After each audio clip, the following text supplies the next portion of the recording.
So in some of the other sections, I talked about some of the different journeys in my life. There was the whole kind of positive attitude that I had towards God, Christianity, Jesus, all that stuff. And eventually I came to understand really how to have a relationship with the Lord. And there was another season in my life where I started putting someone else in that spot that really God should have been, and putting something above God, and really realizing that God should always be God, and I should never have anything else in that place. And then later on, just kind of the question of, hey, is Christianity, is God true? Is it the God of, is it the God of Christianity? Is it Jesus? Because I want to live my life on something that is true, not on something that is false, or maybe something that I assumed to be true all my life. But another stage that I had in my life at one point was really understanding how to love God. And honestly, sometimes I meet some people and they had just this love, this joy about them, and they loved God, and I knew they did. And I'd look at myself and sometimes I'd feel like, man, do I even really love God? When I look at some of these people and the passion that they have for God, some people like almost like willing to lay down their life, like, God, I'd lay my life down for you.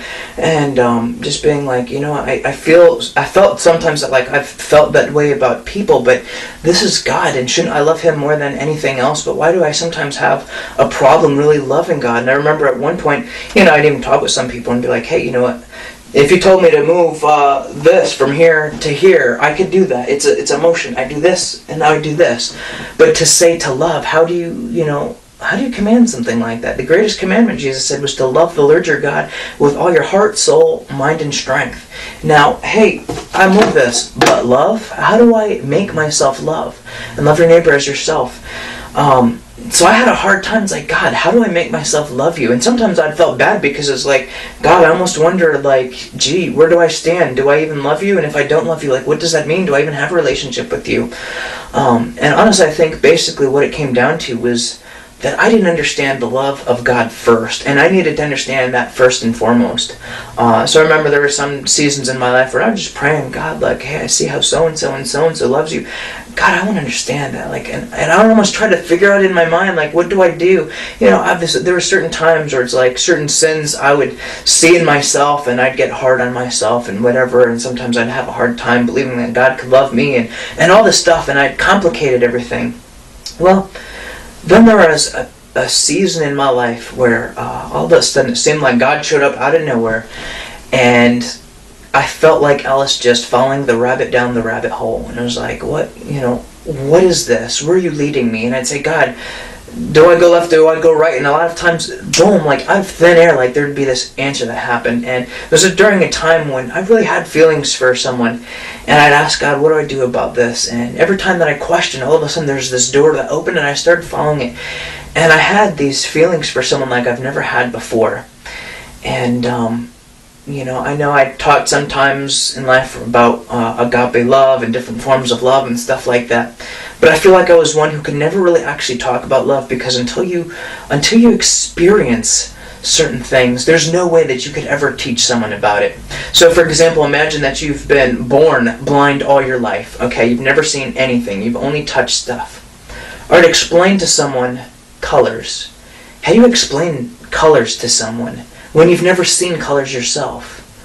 And then once your eyes are opened, now you can experience it, and now it's like, okay, even still, how do you explain colors to someone who's never seen it? So similarly in my life, it was like I never really understood love in the first place. And so as I was just kind of following wherever God was leading, there was this person that I really felt passionate about, and I felt that she could have been the one for the rest of my life. I really felt strongly about her. I would have given my life for her. And it was just such this sweet feeling over me, and we had some conversations that seemed like it was going that way. And it was really, there's a long story, lots of situations and stuff to explain. But a long story short, it was at an interesting season, and I didn't realize that she was right about to enter a season of transition. But during this period, we were excited, and it seemed like it was going to go somewhere. And this wasn't my 8th grade year. This isn't that obsession. This was something different. But everything seemed right about it. And then God led me to that verse in Ephesians 4 where Paul says, I pray, or I think it's Ephesians 3 where he says, I pray that the eyes of your heart may be open, that you can see the height, the width, the depth, and the breadth of God's love. God loves so much. And so basically what Paul was saying is like, the kind of love that God has for you, I pray for you for a miracle, that you start experiencing it. It's kind of like, see those pictures of like the tip of the iceberg where you see just a little bit of it and there's so much more. And Paul's saying, guys, you need a miracle. You need supernatural power to actually start even experiencing and starting to understand the love that God has for you.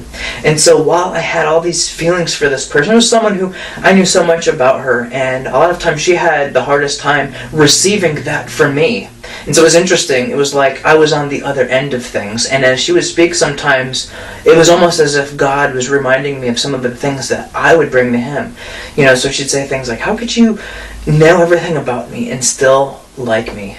That sounds familiar. It's a problem that I had with God. God, how could you know everything about me and still love me? And I had a hard time believing that he could love me. But now here it was, someone else saying something like this, and it's like, really, you're making this wall between us. That's not an issue with me.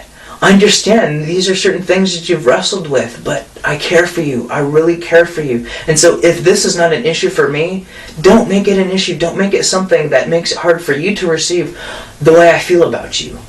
And so God would say the same thing to me. So, I'd pray and God would say, that's the exact same thing. That's the response that I have for you. There's no sin that is too great that I can't forgive you for it. So stop creating these walls between us and having a hard time receiving my love. And then he'd say, you know how you feel about her? Can I not love you more than that? And God really pointed out, and again, that verse in Ephesians 3, and God was like, I love you more than you could even possibly understand. You haven't even felt it yet. Okay? So all of a sudden it was like, wow, I'm starting to experience this thing that I felt for her, God felt for me times 10. But I was able to now just start to experience it. Then again, transitions in this person's life. And it looked like, maybe I didn't quite understand everything at the time, but it looked like there were some paths that was a difficult path. And, long story short, she chose some other direction. It was a path that I couldn't go. And it really pained me. It hurt my heart. And God brought me to the verse in Genesis 8 and where God says, and God saw the sin of man, and it pained him that he'd created man. And the way that I describe it is like for that time that we were talking and we were open and everything seemed like, oh man, this is going to be awesome. It was like wine flowing through my blood. It was like intoxicating. You love the feeling of it. Oh wow, this is so great. Like, who doesn't love the feeling of being in love? Like, wow, it feels so great. But then when all of a sudden it wasn't a gradual turn, it was like literally within like 2-3 days, bam, all of a sudden something was different. Everything suddenly changed. All of a sudden I was left in this place that everything that was intoxicating now was almost like the wine had turned to poison, and it hurt. It hurt so much, and God says, that's the same thing that happens when you sin. It's not that I'm a God who's looking to point my finger and say, shame on you, you did this, you did that. And I think, honestly, sometimes that's the world's understanding of God, and particularly the God of Christianity. They think they see a God that's always pointing the finger, looking to condemn. But God says, no, when you sin, the reason I tell you not to do it is, first of all, I know it hurts you. Maybe you don't understand it. I know, I see more than you do. But it hurts me because I understand that that's a path, first and foremost, that's going to hurt you. But it's also going to get between us. It's going to get between us. So sin hurts my heart. All right?